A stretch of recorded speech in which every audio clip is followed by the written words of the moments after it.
The factors in the 60s, we're talking about the civil rights era. So there was an incredible push for equality, and there was the era of Martin Luther King and others who really were trying to make some things happen, and probably not dissimilar to what happened in 1944. There was a real great push.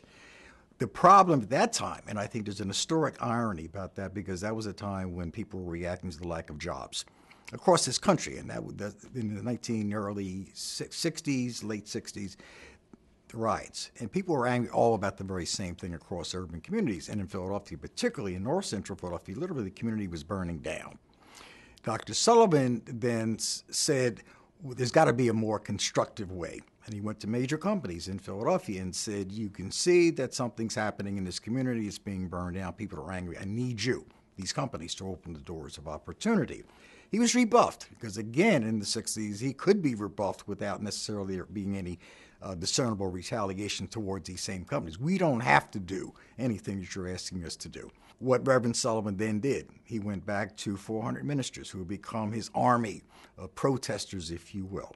Then said to them, I want you to preach every Sunday morning not to buy goods and services for these companies who have refused to at least open up the doors of opportunity for people.